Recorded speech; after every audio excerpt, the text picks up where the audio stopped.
The winter wind howled against the mullioned windows of Ashford Manor like a creature seeking entry, its mournful cry echoing through corridors that stretched into darkness,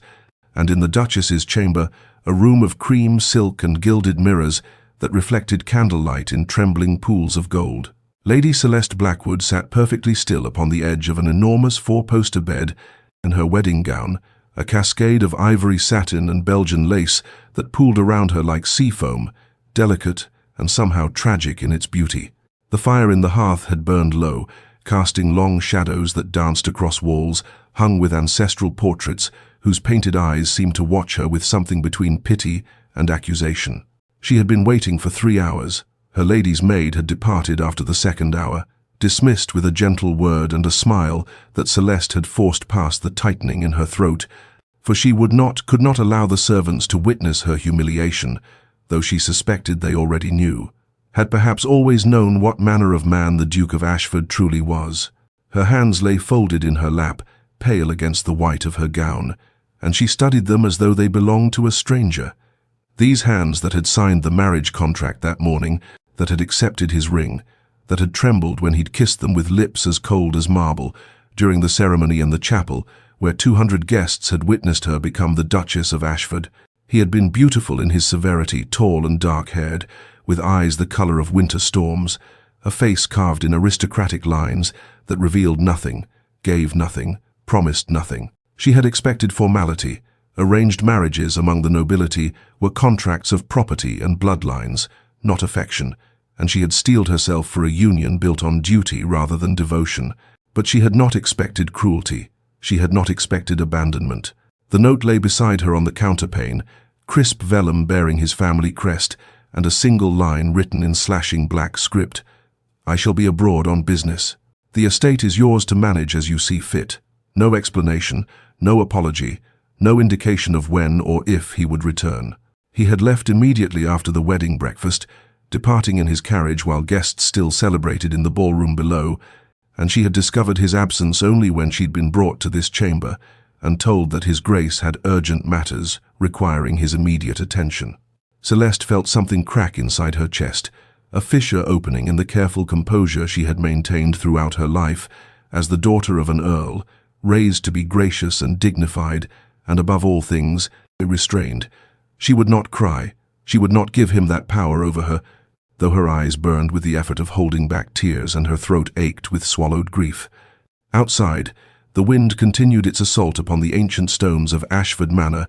and somewhere in the vast emptiness of the house, a clock struck midnight, each chime falling like a hammer blow against her heart, marking the end of her wedding day and the beginning of a loneliness she had never imagined possible. Weeks passed in the sprawling emptiness of Ashford Manor,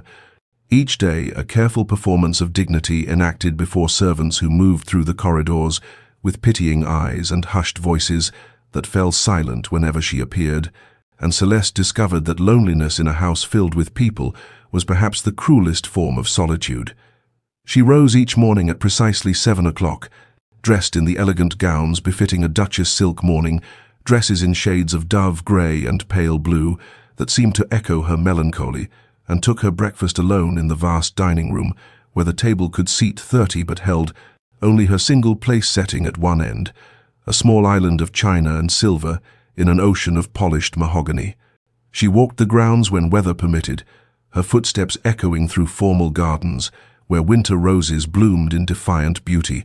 their petals pale against thorned stems, and she found herself drawn to the wilder edges of the estate, where overgrown paths led to abandoned follies and forgotten grottos, places that matched the desolation in her heart. The estate itself was magnificent in its melancholy, a sprawling Gothic revival manor set among ancient oaks and rolling parkland, its grey stone facade adorned with gargoyles and intricate carvings that seemed to judge all who passed beneath them,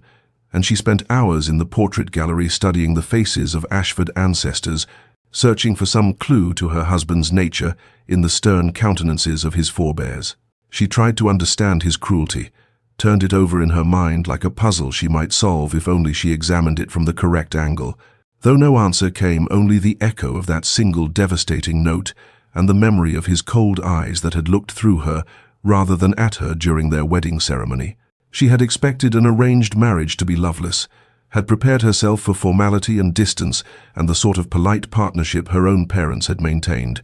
But she had not anticipated this absolute rejection, this complete negation of her existence, as though he had married a ghost rather than a woman. Her pride would not allow her to return to her family's estate, to arrive at her father's door like a defeated child seeking comfort, for what could she tell them that would not increase their shame? That the Duke of Ashford, one of England's most powerful peers, had found her so lacking that he could not bear even a single night in her presence. The servants whispered, of course, though they attempted discretion, and she caught fragments of speculation in darkened hallways that His Grace had a mistress abroad, and that the marriage had been made under duress, that there was some dark secret in the Ashford bloodline that prevented normal marital relations, and each whispered theory cut like glass. Though she maintained her composure, smiled graciously, issued household instructions with calm authority, played the role of Duchess while feeling like an impostor in borrowed clothes. At night, alone in her chamber, she sometimes stood before the window overlooking the moonlit grounds and wondered what she had done to deserve this peculiar punishment, this marriage that was somehow worse than no marriage at all, and the estate stretched before her like a beautiful prison, its melancholic grandeur a mirror to the desolation blooming inside her chest. 6 weeks after her abandonment, Celeste forced herself to attend Lady Pemberton's spring assembly, arriving at the grand London townhouse in a gown of pale lavender silk that made her feel like a wraith drifting through rooms filled with laughter and music, and the glittering social world that suddenly seemed foreign after her isolation at Ashford Manor, and she endured the pitying glances and hushed whispers with her head held high, smiling graciously even as she felt herself fracturing beneath the weight of so many curious eyes. She stood near the refreshment table, a glass of champagne untouched in her hand, preparing to make her excuses and retreat to the safety of her empty estate, when a voice beside her said with genuine warmth, "Your Grace, I must confess that lavender suits you far better than the rather severe painting of you I saw in the portrait gallery at Ashford, though I suppose no artist could truly capture the particular shade of resilience in your eyes." She turned to find Lord Nathaniel Hartley bowing over her hand, his touch gentle and brief, his manner so unlike the cold formality she had come to associate with aristocratic men that she felt something inside her chest shift unexpectedly, like ice beginning to thaw. He was handsome in an approachable way, with warm brown eyes that held actual kindness rather than calculation, auburn hair that fell in slightly disheveled waves, suggesting he cared more for substance than appearance, and a smile that reached his eyes when he looked at her, as though she were a person rather than a title or a piece in society's elaborate chess game. "You knew my husband well enough to visit Ashford's portrait gallery?" she asked carefully, aware that Lord Hartley was known throughout London as the Duke's greatest rival in matters of politics and business, and their families locked in a generations-old competition that everyone whispered about but no one fully understood. "I knew him at Cambridge," Nathaniel replied, his voice carrying an undercurrent of something complicated, neither hatred nor friendship, but something more nuanced. "We were both reading philosophy, though we rarely agreed on anything, and I found his jazz collection of Flemish masters far more agreeable than his company, no offense to your marriage, of course." His honesty surprised a genuine laugh from her, the first she had uttered in weeks, and the sound felt strange in her throat, rusty from disuse. "None taken, my lord, as my husband has made it abundantly clear that my company holds little appeal for him." The words escaped before she could stop them, a flash of bitter truth that she immediately regretted, but Nathaniel's expression shifted to one of such genuine concern that she felt tears threaten for the first time since that terrible wedding night. "Then your husband is a greater fool than even I credited him for being," he said quietly, and there was no mockery in his tone, no attempt at seduction, only a simple statement of fact, delivered with such sincerity that Celeste felt something dangerous bloom in her chest, the tentative possibility of friendship, of being seen and valued by someone when she had begun to believe herself invisible. They spoke for an hour in that corner of the ballroom, discussing literature and travel and the ridiculous fashions of the season, and when he requested permission to call upon her at Ashford Manor, she found herself agreeing despite the whispers she could already hear swirling around them, because for the first time since becoming the Duchess of Ashford, she felt like Celeste again, like a person whose thoughts and opinions mattered to someone, and she clung to that feeling like a drowning woman grasping at driftwood in a storm-tossed sea. Months passed in a peculiar dance of propriety and growing intimacy, as Lord Nathaniel Hartley became a regular presence at Ashford Manor, arriving each week with various pretenses: a book he thought she might enjoy, news of mutual acquaintances in London, questions about the estate's renowned rose gardens that he claimed to wish to replicate at his own property. And Celeste found herself anticipating his visits with an eagerness that both comforted and troubled her in equal measure. They walked the winter gardens together, as frost transformed the landscape into something ethereal and strange, their breath visible in the cold air as they discussed poetry and politics and the absurdities of social convention, and she discovered that he possessed a mind as sharp as any she had encountered, unafraid to challenge her opinions while respecting her intelligence in a way that felt revolutionary after a lifetime of men who expected her to simply smile and agree. He noticed details that others overlooked: the way she favored her left hand when arranging flowers, her preference for walking the eastern path where morning light filtered through the bare branches, the slight tension that appeared in her shoulders whenever someone mentioned the Duke. And these small observations made her feel seen in a way she had never experienced, as though he were carefully sketching her portrait in his mind, capturing nuances that even she had not recognized in herself. She told him things she had never voiced aloud, about her childhood dreams of traveling to Italy to see the great Renaissance paintings, her secret pleasure in Gothic novels that society deemed inappropriate for ladies, her frustration with the endless performance required of her position, and he listened with complete attention, never dismissing or diminishing her thoughts, responding with his own vulnerabilities about the weight of family expectations and the loneliness of holding unpopular political views in a world that valued conformity above conscience. Their conversations revealed depths in both their characters, her resilience beneath the veneer of wounded pride, his idealism tempered by genuine compassion rather than naive optimism, and she found herself laughing again, genuine laughter that rose from her chest unbidden, particularly when he mimicked the pompous Lord Wetherby's theatrical speeches in Parliament or recounted absurd stories from his travels on the continent. Yet always there was the shadow of her absent husband, the weight of vows spoken before God and witnesses, and she felt herself caught between two impossible positions: loyalty to a man who had abandoned her without explanation, and the warmth of a present companion who made her feel alive for the first time since her wedding night. Nathaniel brought her small gifts with each visit, never anything that could be construed as inappropriate, but tokens that showed he understood her: a first edition of a novel she had mentioned, loving, sheet music for a melancholy sonata she had heard once and mourned never finding again, a watercolor sketch of the estate's gardens that captured their wild beauty, and each gesture carved deeper into the defenses she had built around her heart. She tried to maintain distance, reminded herself constantly of propriety and duty and the sanctity of marriage vows, but she felt herself thawing from the isolation that had frozen her since becoming the Duchess of Ashford, like spring gradually overtaking winter's grip, and she could not determine whether this thawing was salvation or the beginning of an even more profound devastation. As autumn arrived and painted the estate in shades of amber and crimson, Celeste found herself standing at a precipice she had not intended to approach, the friendship with Lord Nathaniel Hartley having evolved into something far more dangerous than pleasant companionship, and she knew it. The evening he arrived with a leather-bound first edition of Dante's Inferno, knowing somehow that she had been searching for this particular translation for years, and when their fingers brushed as he handed her the volume, she felt an electric current run through her body that had nothing to do with simple gratitude and everything to do with the way he looked at her as though she were the only woman in England whose happiness mattered. Their evenings in the library became a ritual she both craved and feared, the two of them seated in wing-back chairs before the fire, discussing philosophy and literature with an intensity that felt more intimate than any physical touch, and she discovered that he challenged her intellectually in ways she had never experienced, arguing passionately about Rousseau's theories of natural man or debating the merits of Gothic versus Romantic poetry, his face animated with genuine enthusiasm when she countered his points with her own carefully constructed arguments.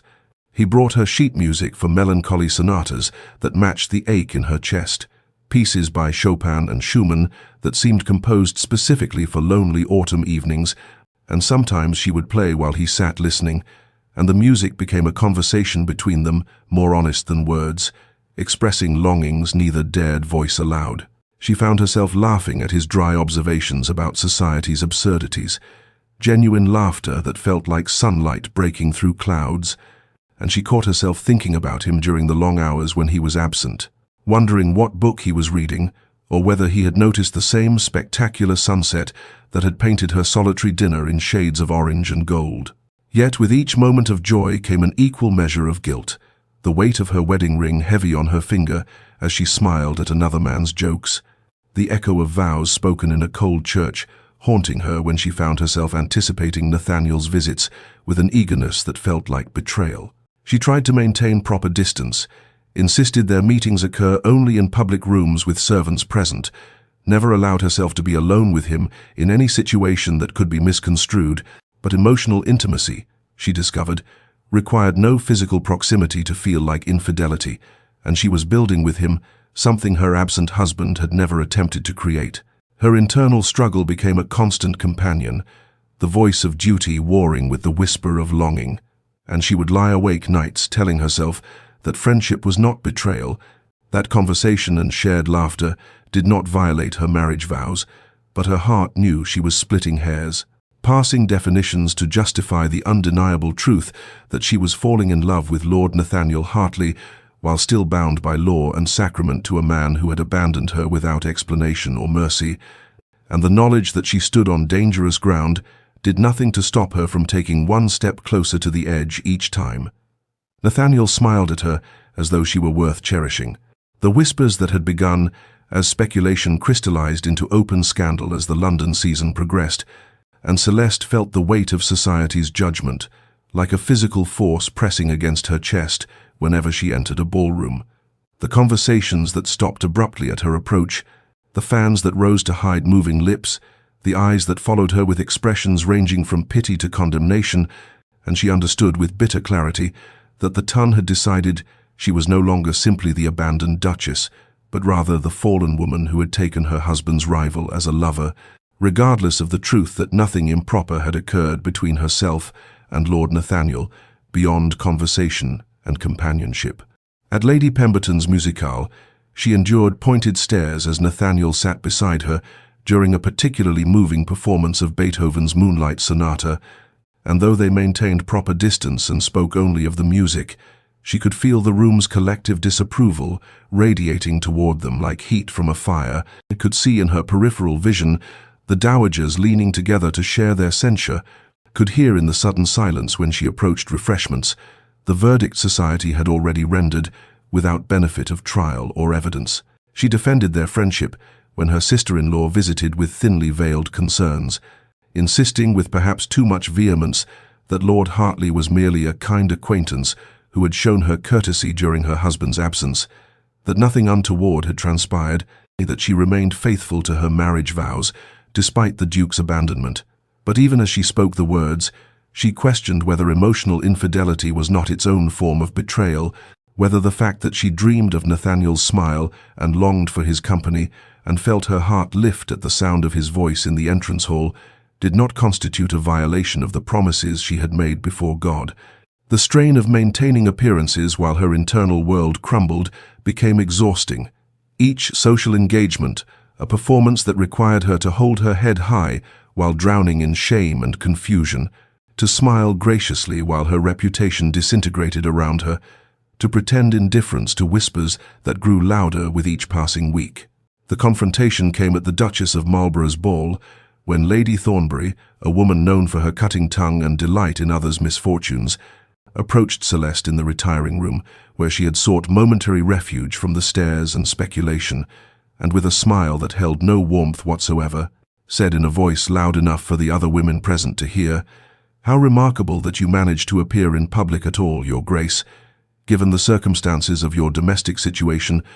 or should I say, your situation with Lord Hartley, since your husband seems to have quite disappeared from the narrative." The words struck like a slap, and Celeste felt her face flush with humiliation and rage, felt every eye in the room upon her, waiting to see whether she would crumble or fight, and she drew herself to her full height, channeling every ounce of aristocratic dignity her breeding had instilled, and replied with ice in her voice. "I was unaware that friendship between members of society had become scandalous, Lady Thornbury, though I suppose those with impoverished inner lives must create drama where none exists to fill their empty hours." And though the response earned her a ripple of shocked gasps and Lady Thornbury's mottled fury, Celeste left the room knowing that she had won the battle but was losing the war, that society had already condemned her regardless of her innocence, and that the friendship with Nathaniel that had been her salvation was becoming the instrument of her complete social destruction. The evening arrived wrapped in November fog, thick and oppressive as it pressed against the library windows, and Celeste sat before the fire watching shadows dance across the Persian carpet while waiting for Nathaniel's arrival. Knowing with a certainty that felt like doom that something must change, that they had reached a precipice from which there could be no retreat without consequence. And when he entered the room, his face held an expression she had never seen before, something desperate and determined that made her heart contract with equal parts hope and dread. They attempted their usual ritual of polite conversation about the books he had brought, a volume of Keats and another of Shelley, but the words felt hollow against the weight of unspoken truth hanging between them, and finally he set down his teacup with trembling hands and said, "Celeste, I cannot continue this pretense." And she felt the room tilt as though the earth itself had shifted beneath her feet, knowing that once certain words were spoken they could never be unheard, that they stood at the threshold of irrevocable change. He moved to kneel before her chair, propriety abandoned, his eyes searching hers with an intensity that made breathing difficult, and he began to speak in a voice raw with emotion, telling her that he had tried to remain merely her friend, had fought against his feelings with every rational argument he possessed, but that he could no longer deny that he had fallen desperately, completely in love with her, that every moment spent in her company was both ecstasy and agony, that watching her suffer her husband's neglect while being unable to offer more than companionship was slowly destroying him, and the words poured from him like a dam breaking, releasing months of carefully restrained passion. Celeste felt tears streaming down her face as she listened, her own heart cracking open to release the truth she had been denying even to herself, and she heard herself confessing in a broken whisper how the Duke had abandoned her on their wedding night without explanation or mercy, how she had waited in her bridal chamber for hours like a fool, how the note he left had contained nothing but cold instruction to remain at the estate until his return, how the humiliation and loneliness had nearly destroyed her until Nathaniel's kindness had given her reason to feel human again. And as she spoke, the words she had never voiced to anyone, the pain of that abandonment fresh and devastating as the night it occurred, she felt Nathaniel's hands reach for hers with a tenderness that made her ache with longing. For one suspended moment, they remained frozen in that tableau, their faces inches apart, his hands holding hers as though she were something precious and fragile, and she could feel the pull between them like gravity, could see in his eyes that he wanted to kiss her, could feel her own body leaning toward him in surrender, and she understood with terrible clarity that she wanted him to, wanted to feel cherished and desired, wanted to know what it meant to be truly wanted by a man who saw her as more than a contractual obligation. Yet even as the impulse rose within her, another voice spoke with equal force, the voice of honor and vows and the woman she had been raised to be, and she pulled back with a sob that was half despair and half relief, saying, "We cannot, Nathaniel, no matter how much we might wish it, no matter how cruel my husband has been, I am still his wife, still bound by vows I spoke before God, and I cannot betray those promises even if he has betrayed me in every way that matters." And she watched his face crumble with understanding and resignation, watched him release her hands and rise to his feet. He watched him turn away to compose himself before the fire. The silence that followed held all the weight of impossible love and necessary renunciation, and when he finally spoke again, his voice was carefully controlled, saying that he understood, that he honored her integrity even as it broke his heart, that he would withdraw from her life because his presence had become a torment to them both, and she wanted to protest, wanted to beg him to stay, but she knew he was right, knew that they had reached the end of what their friendship could be, without crossing into territory that would destroy her last shreds of self-respect.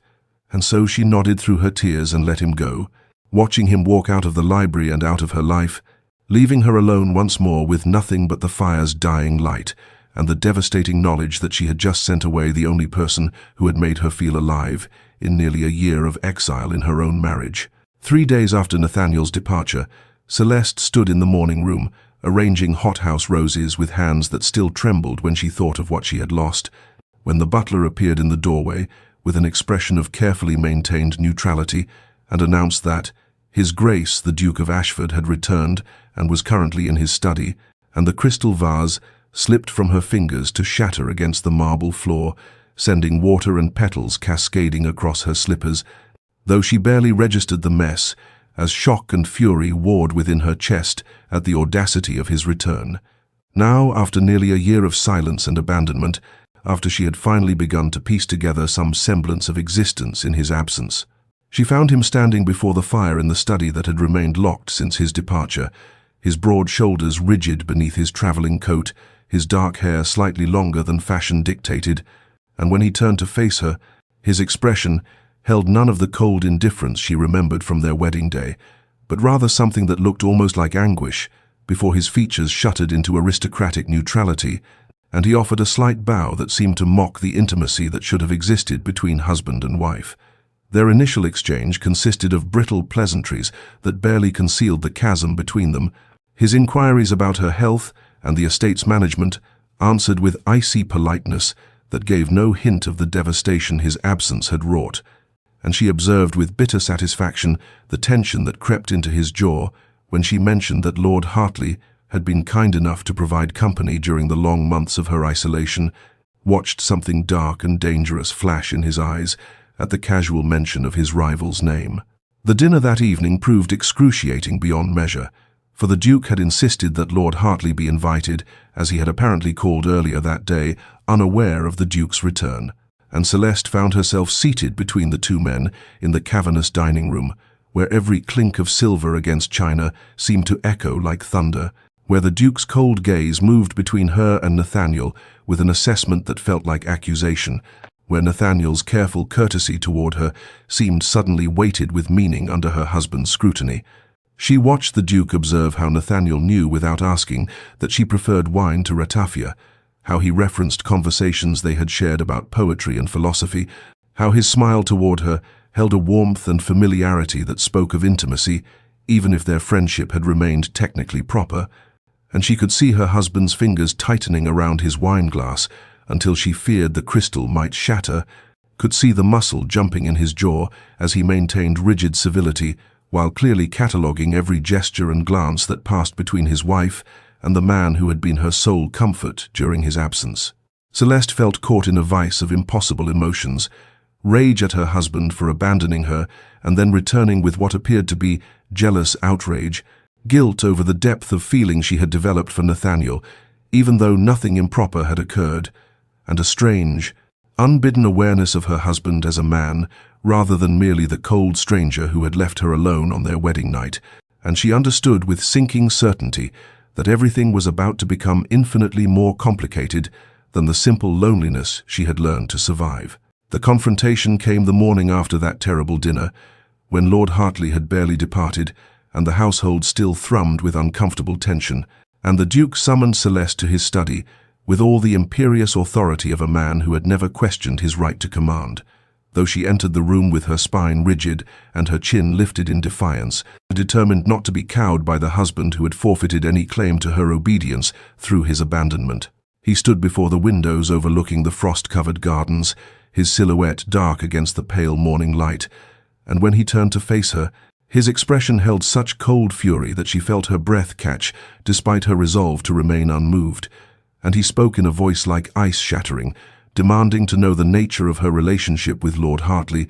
whether she had made him a cuckolded fool, whether the servants' whispers he had already heard were founded in truth or mere speculation, and each word struck like a physical blow, even as rage began to build within her chest at his audacity. She felt something break inside her then, the careful control she had maintained for nearly a year, fracturing under the weight of injustice too great to be borne in silence, and she heard herself speaking in a voice that shook with fury and pain, telling him that he had abandoned her on their wedding night without explanation or mercy, that he had left her alone in a strange house among strange servants, while society whispered about the unwanted bride, that Lord Hartley had been the only person to show her basic human kindness in the endless months of isolation he had imposed upon her, and she watched his face change as she spoke, watched something like shock replace the accusatory anger, but she could not stop the words that had been dammed up for too long. She told him that while her friendship with Nathaniel had been improper only in the eyes of those determined to see scandal, it was also the sole thing that had kept her from complete despair, that she had done nothing to be ashamed of, though God knew she had been tempted, that if he sought to cast blame for any impropriety, he might look first to his own cruelty in abandoning a bride who had come to him innocent and hopeful, despite the arrangement that had forced their union, and she saw him flinch as though she had struck him, saw his hands clench at his sides as he struggled with some internal battle she could not comprehend. The Duke's response came in a voice stripped of its earlier coldness, replaced by something raw and almost anguished, and he said that he had not abandoned her out of cruelty, but rather out of a terrible misunderstanding,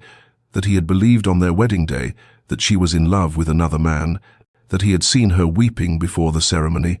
and heard her whisper to her companion about loving someone she could never have, that he had thought himself shackled to a woman who would despise him forever for preventing her happiness, and that he had left to spare them both the agony of living together under such circumstances,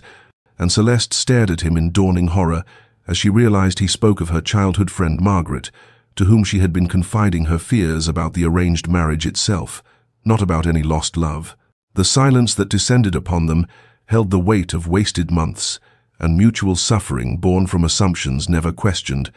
and Celeste felt tears streaming down her face as she recognized the tragic absurdity of their situation, how they had both been wounded by pride and miscommunication, how easily everything might have been different if either had possessed the courage to speak plainly, and she saw her own anguish reflected in her husband's eyes as he too understood what they had lost, though the chasm between them felt too wide to bridge, the damage too deep to heal through simple explanation. Into this terrible moment of revelation came a knock at the door, and Lord Hartley entered with a dignity that seemed to fill the room, and he spoke directly to the Duke, saying that he had come to make clear that the Duchess had behaved with nothing but complete propriety throughout their acquaintance, that if anyone's honor had been compromised, it was his own for allowing his feelings to grow beyond what friendship should permit, that he was removing himself from their lives permanently so that they might have opportunity to build the marriage they should have had from the beginning. And with a final bow to Celeste that held both farewell and blessing, he departed, leaving husband and wife alone with the wreckage of their misunderstandings and no clear path toward reconciliation. The days following Nathaniel's departure passed in a haze of careful politeness between Celeste and her husband, each circling the other like wounded animals, uncertain whether to flee or attack, and she found herself retreating to the library, where she had spent so many companionable hours with Nathaniel, seeking solace among the leather-bound volumes that had witnessed her brief happiness, when she discovered tucked between the pages of a poetry collection a sealed letter addressed to her in an unfamiliar hand, and upon opening it she found a brief note from the Duke's confidant, Mr. Pemberton, asking her to meet him in the estate's winter garden that afternoon regarding matters of utmost importance concerning her husband's conduct. She went with trepidation, tightening her chest, uncertain what new revelation could possibly make their situation more complicated, and found the elderly gentleman waiting beneath the bare branches of an oak tree, his weathered face creased with concern and something that looked almost like relief at her appearance, and he began without preamble to speak of things he said he had been sworn to secrecy about, but could no longer keep silent, for he had watched two good people destroy themselves through tragic misunderstanding, and what he revealed made Celeste's heart constrict with a pain more acute than anything she had yet experienced. Mr. Pemberton explained that the Duke had not merely believed Celeste loved another, but had himself been desperately, hopelessly in love with her from the moment their betrothal was announced, that he had studied her portrait for hours in the weeks before their wedding, had interrogated mutual acquaintances about her interests and character, and had arranged the estate's renovations specifically to accommodate preferences he had learned were hers, and that on their wedding day, when he had seen her tears and heard her whispered words about impossible love, something in him had shattered completely, for he had convinced himself that forcing her into intimacy with a man she could never love would be the deepest cruelty he could inflict. The confidant produced a bundle of letters the Duke had written but never sent during his year abroad. Letters filled with longing and self-recrimination, with detailed descriptions of places he wished he could show her. With admissions of love so raw and vulnerable that Celeste felt tears streaming down her face as she read them,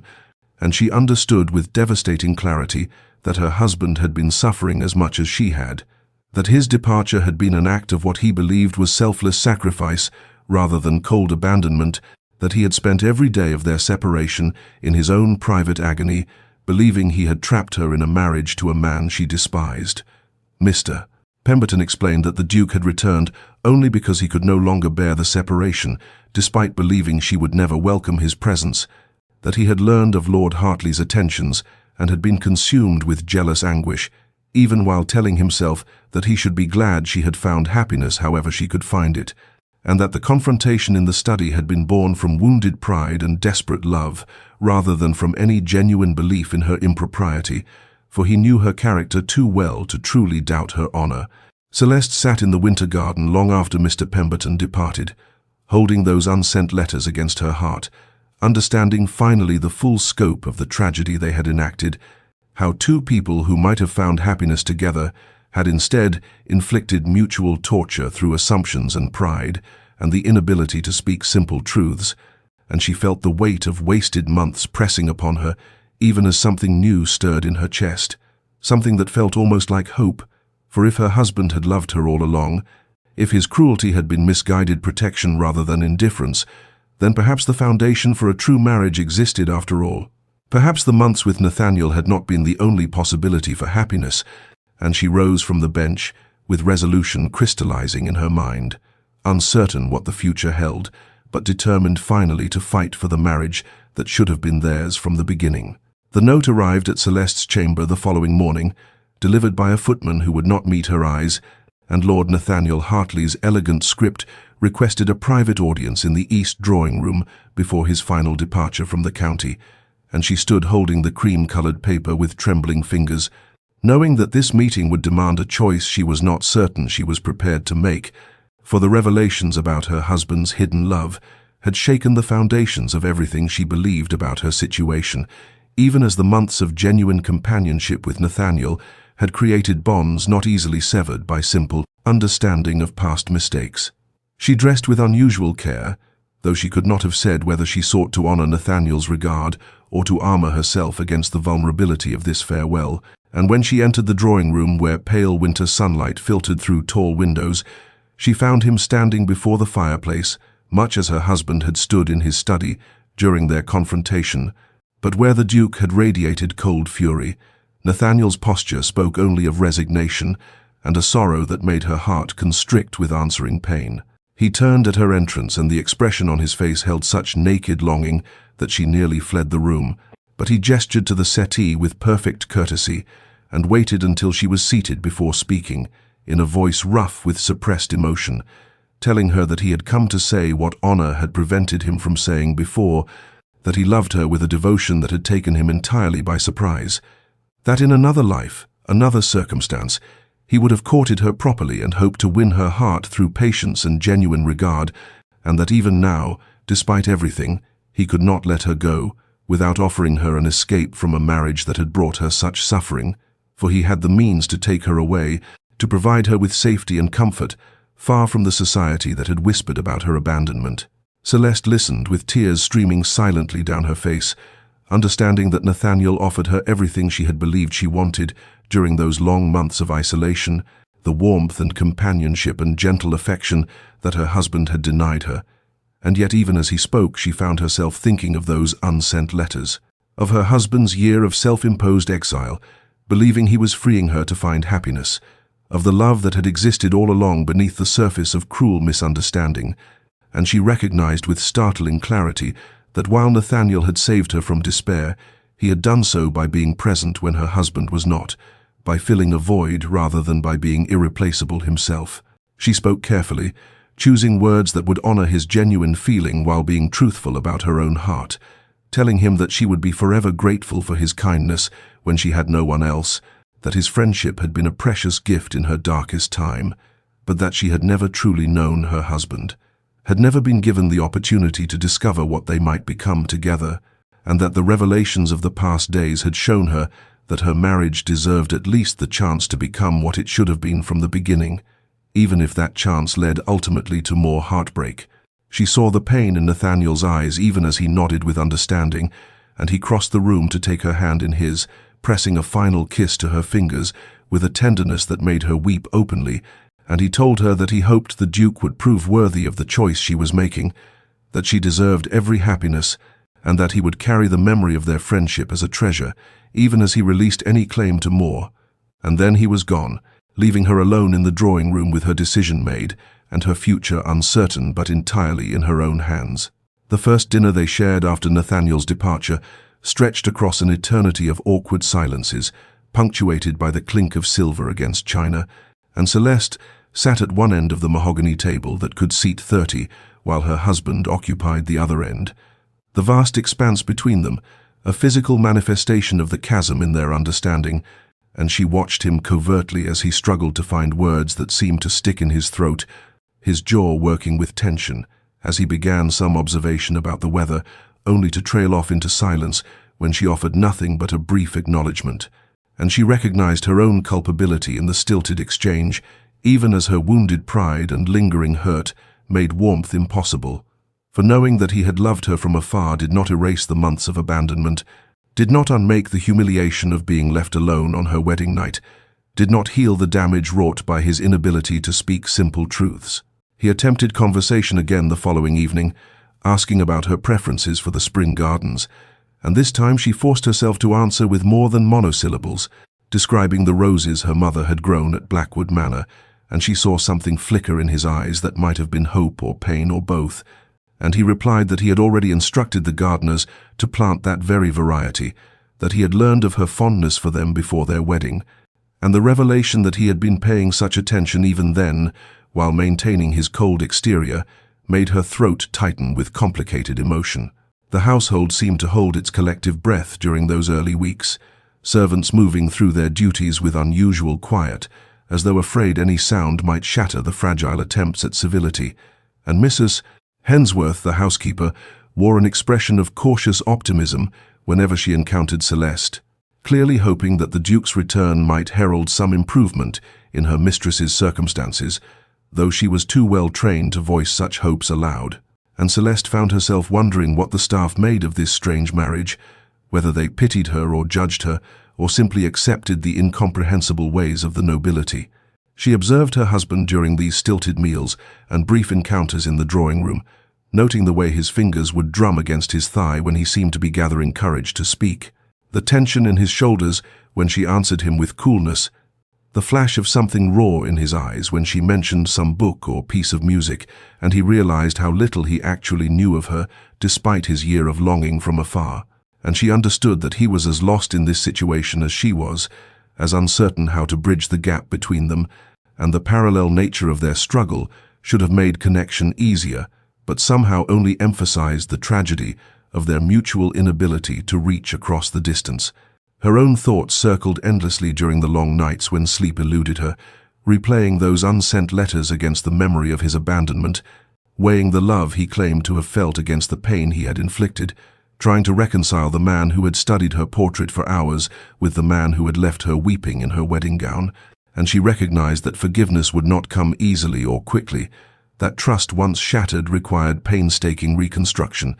but she also understood that if she did not make some effort toward him, they would remain frozen in this terrible politeness until one or both of them broke under the strain of proximity without connection. The storm arrived without warning on a late February afternoon, when the sky darkened to pewter and wind howled through the chimneys of Ashford estate,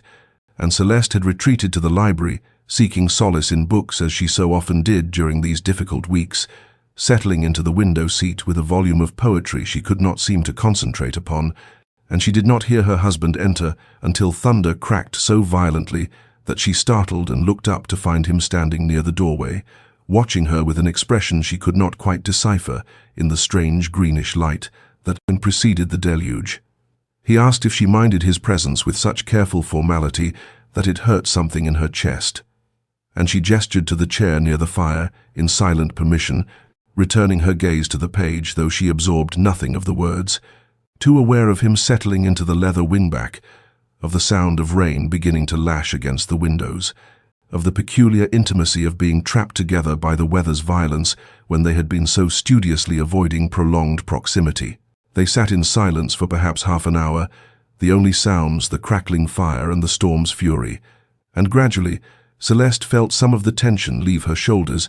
for there was something almost peaceful in this shared quiet. No expectation of conversation to navigate or stilted pleasantries to exchange. Just two people sheltering from the tempest, and when she glanced up from her book, she found him staring into the flames with such profound sorrow on his unguarded face that she felt her anger waver for the first time since his return. He must have sensed her regard, because he turned toward her and their eyes met across the shadowed room, and he spoke then in a voice barely audible above the storm, telling her that he knew she had every right to despise him, that his actions had been unforgivable regardless of his intentions, but that he needed her to understand that he had never meant to cause her such pain, that his own upbringing had taught him nothing of how marriages could be, except what he had witnessed in his parents' cold arrangement, where his mother had wept quietly for years over his father's indifference, and his father had retreated into icy formality to avoid the messiness of emotion. She set down her book and listened as he continued with halting words, explaining that he had watched his mother waste away, loving a man who could not love her back, had vowed never to trap a woman in such suffering, and when he had believed she loved another, he had thought himself noble in leaving her free, rather than forcing her to endure a husband's unwanted attentions, and she heard in his voice the echo of old wounds, of a child who had learned that love brought only anguish, of a man who had convinced himself that absence was kindness. The vulnerability in his confession cracked something open in Celeste's carefully maintained defenses, and she found herself speaking for the first time, not from anger, but from a tentative desire to understand, asking him how he could have believed she loved another when she had barely known him before their wedding. And he admitted that he had seen her laughing with her childhood friend at the betrothal announcement, had witnessed an easy affection between them that he had never known how to inspire, and had convinced himself in his fear and inadequacy that she had been forced to accept his suit, and she recognized in that moment that they had both been prisoners of assumptions, both too proud or too frightened to speak simple truths that might have saved them months of suffering, and while her anger did not vanish, it became something more complex, tempered by this glimpse of the wounded man beneath the cold Duke, and when lightning illuminated the library, she saw in his eyes, not the ruthless aristocrat who had abandoned her, but a lost soul who had never learned that love required presence rather than protection through distance. The thaw came gradually like the slow retreat of winter into spring, measured not in dramatic declarations, but in accumulated moments of tentative connection that built upon each other across the weeks that followed the storm's revelation, and Celeste found herself agreeing to morning rides across the estate grounds when her husband suggested them with careful diffidence, both of them mounted on horses side by side, as mist rose from the meadows and their breath formed clouds in the cold air. And during these rides, they spoke of simple things at first,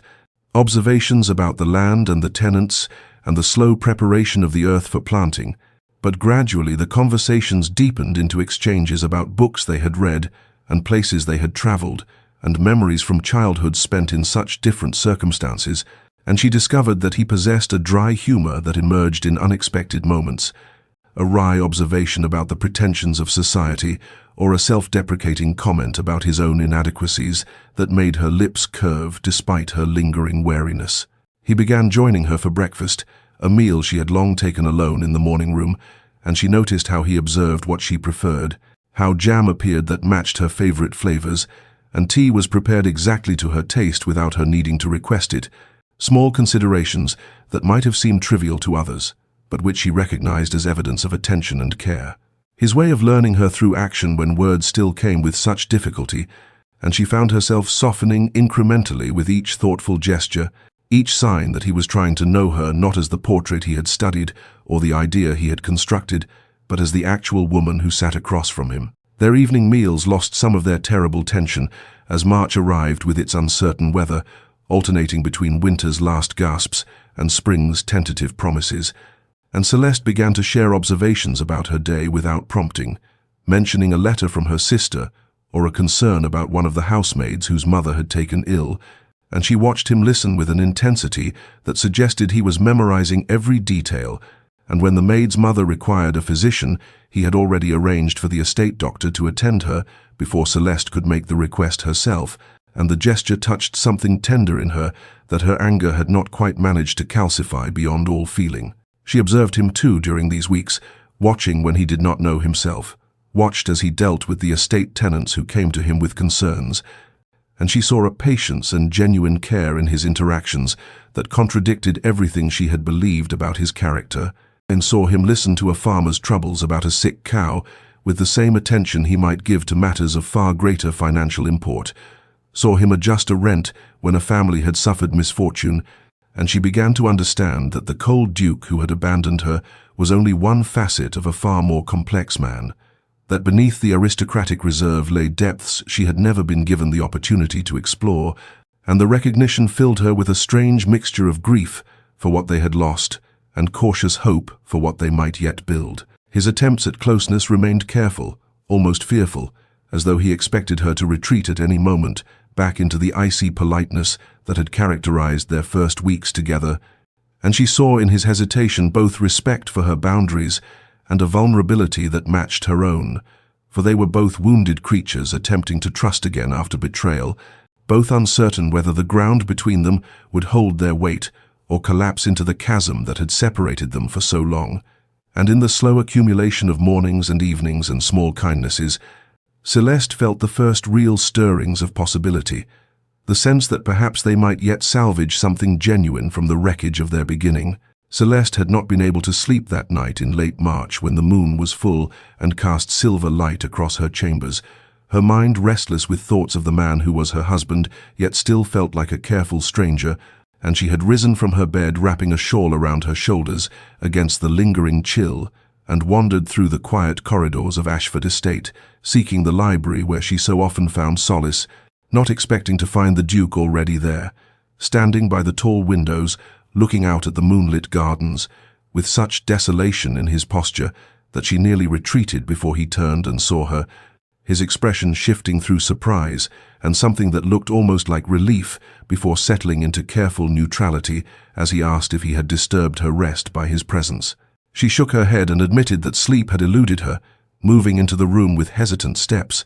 and for a long moment they stood in the moon-washed darkness, neither speaking nor retreating, until he began to talk in a voice so raw it seemed torn from some deep wounded place, telling her that he could not sleep either, for the self-loathing that plagued him whenever he closed his eyes, that he saw her face from their wedding night, waiting for a husband who never came, and the knowledge of what he had done to her ate at him like poison, that he had convinced himself his absence was noble, when in truth it had been cowardice, born of fear that he could never be enough for her, never inspire in her anything beyond duty and resigned tolerance. The words came faster then, as though a dam had broken. His admission that he had loved her from the moment he first saw her at a ball months before their betrothal, but had never believed someone like her could love someone like him, cold and inadequate and damaged by a childhood where affection was weakness and vulnerability was punished, and he had run rather than face the slow death of watching her realize she had been trapped with a man incapable of making her happy. And Celeste felt tears streaming down her face as she listened to this confession, felt the rage she had carried for so long finally find its voice as she moved toward him with trembling hands and struck his chest with her fists, demanding to know how he could have been so cruel in his supposed kindness, how he could have left her to believe herself so worthless that her own husband could not bear to stay even one night, how he could have stolen from her the chance to choose whether she could love him by making that choice for her through his abandonment.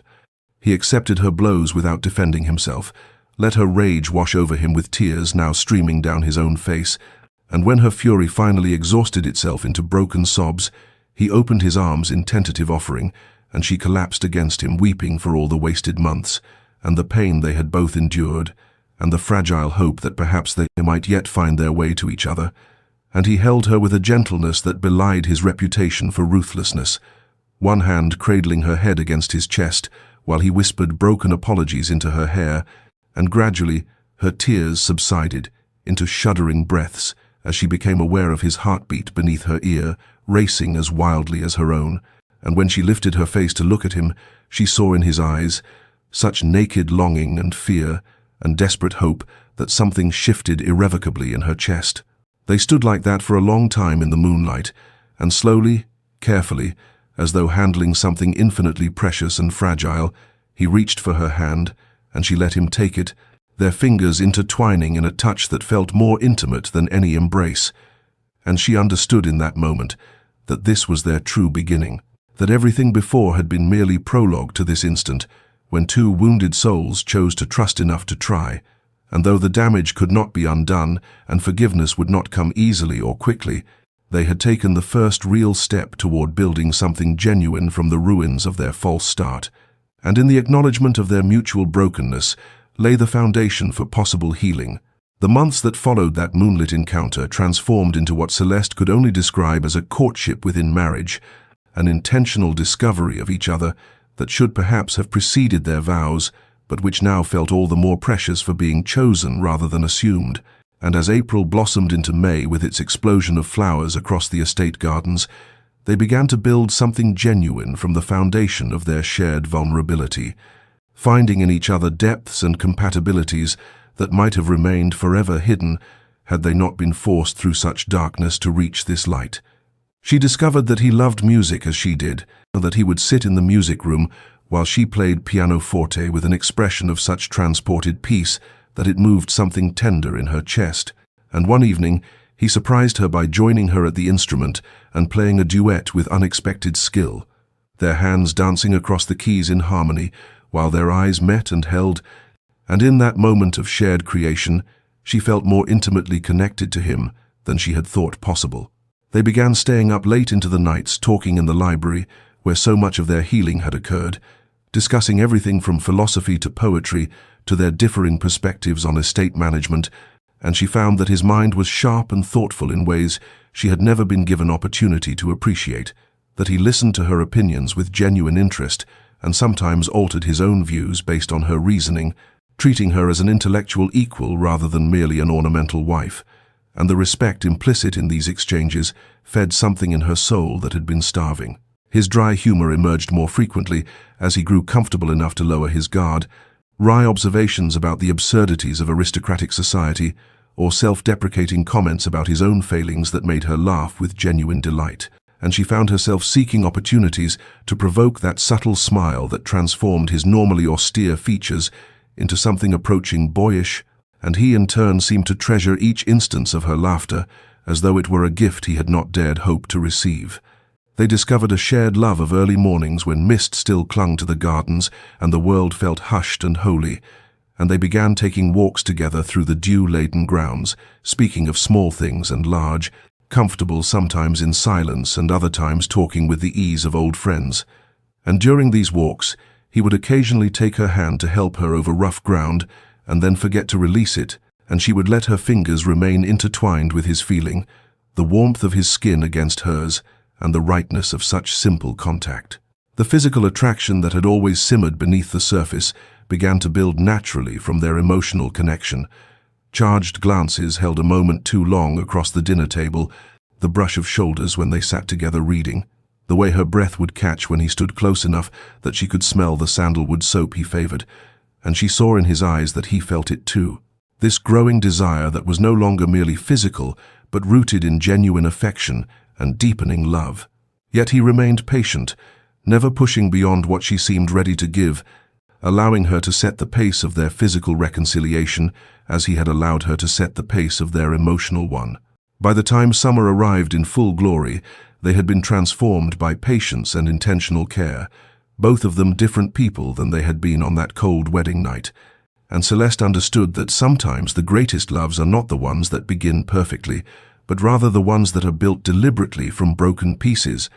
And in the building they had found not just reconciliation, but genuine partnership, not just forgiveness, but the foundation for lasting devotion. The grand ballroom of Viscount Pemberton's London estate blazed with 1,000 candles on that warm July evening when Celeste and the Duke made their first public appearance as a truly united couple, she radiant in emerald silk that brought out the depths of her eyes, and he resplendent in formal evening attire, but more transformed by the softness in his expression when he looked at his wife, and they had been circulating through the gathered aristocracy, accepting congratulations and enduring barely veiled curiosity about their reconciliation,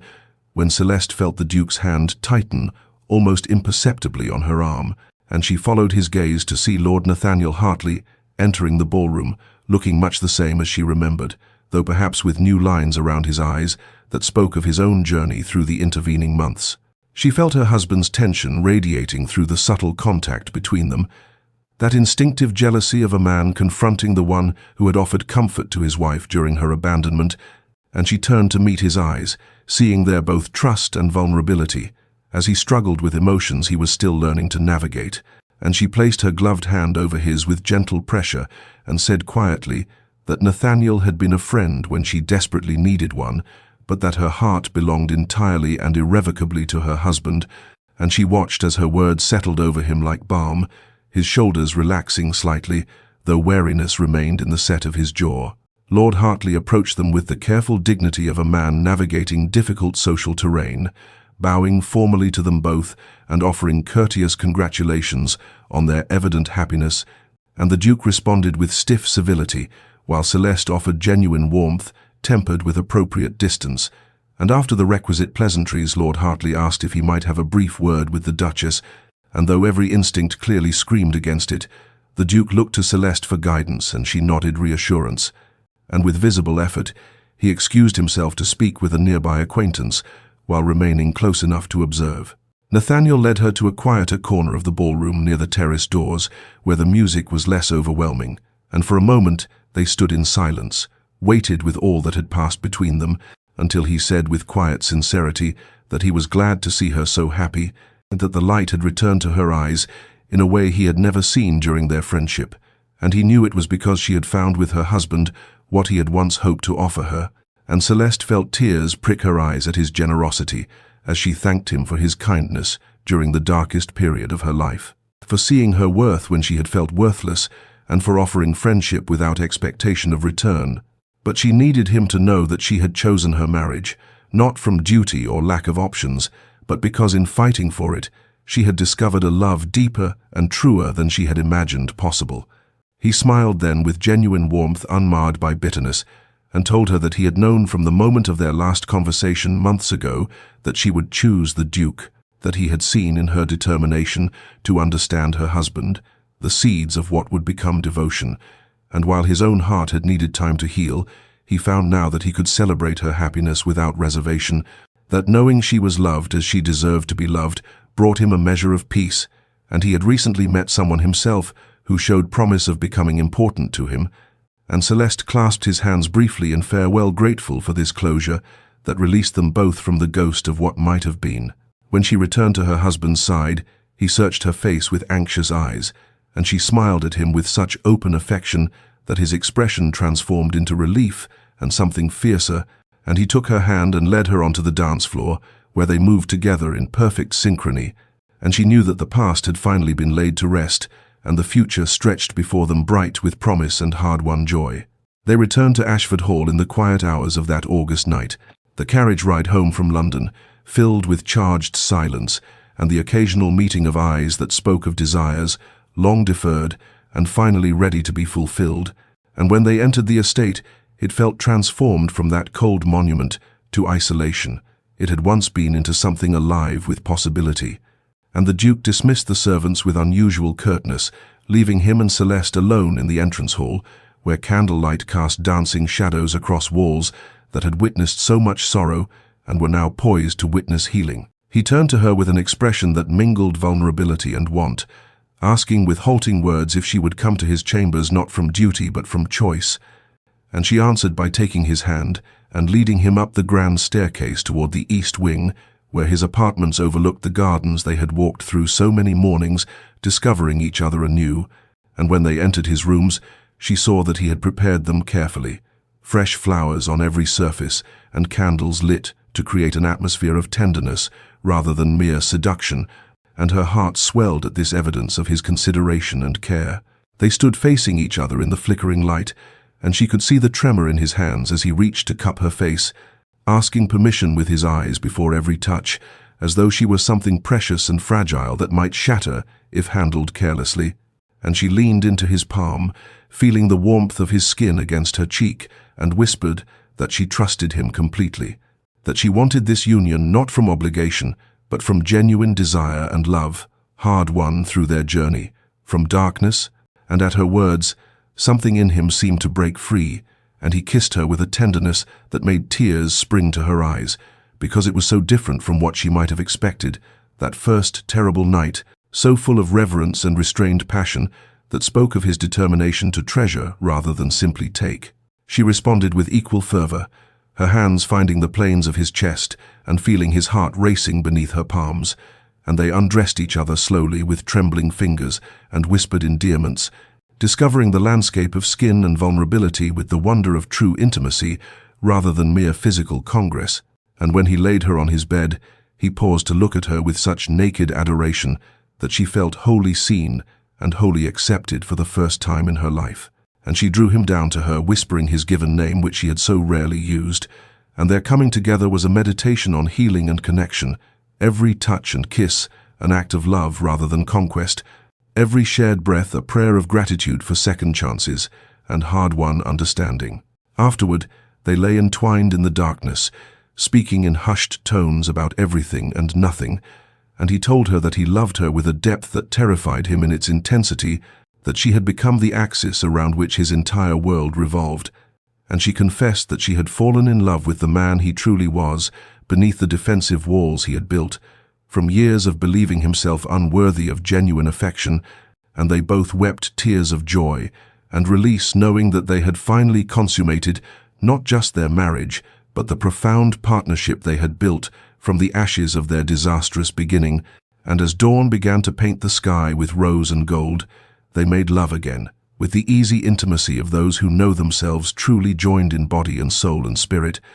the transformation from abandonment to devotion finally complete in every way that mattered. 5 years had transformed Ashford Hall from that echoing monument to sorrow into something alive with joy and warmth.